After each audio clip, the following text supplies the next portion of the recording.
It is really, really a sad day in America. We are witnessing a constitutional crisis.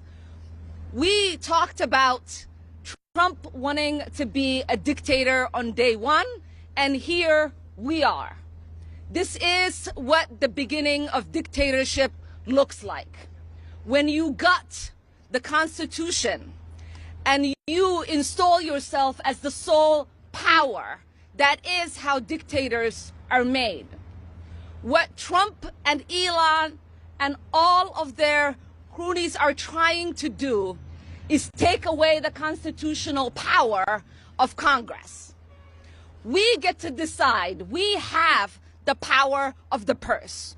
We get to decide where money is allocated, and it's the executive's power to make sure that that money gets to where it needs to get. When we talk about civil servants being let go, what we are talking about is not saving money. It's essentially saying they can get paid while they're home and their work doesn't get done on behalf of the American people. It is us, taxpayers, who are being ripped off. It is us, taxpayers, who are not getting the resources that we paid into. So I ask the American people, do you want people at home and getting a paycheck and not providing services to you? The answer is no. Do you want the executive making the only decisions in this country, or do you want the elected representatives that you send to Washington making those policies?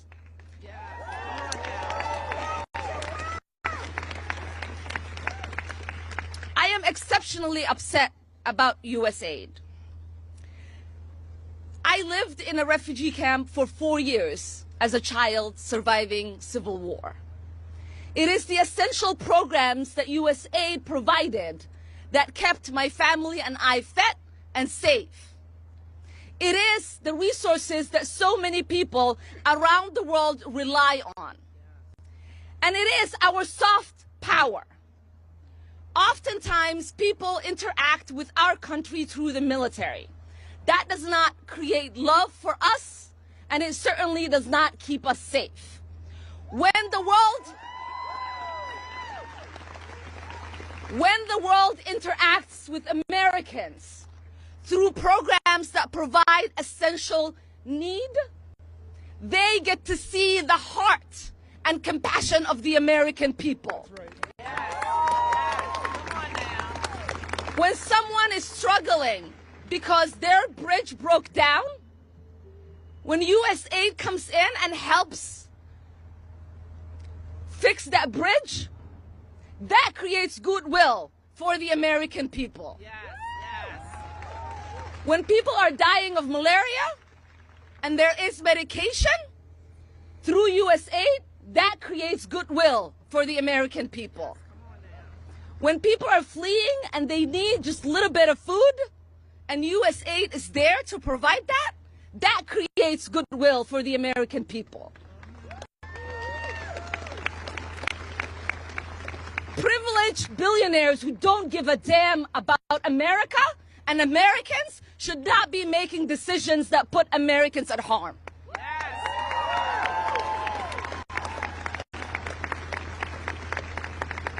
And a billionaire that hasn't been vetted, has not gone through confirmation, has not been elected by the American people, who we still do not understand what in the world he's doing, should not be telling American employees that they cannot access the building they work at.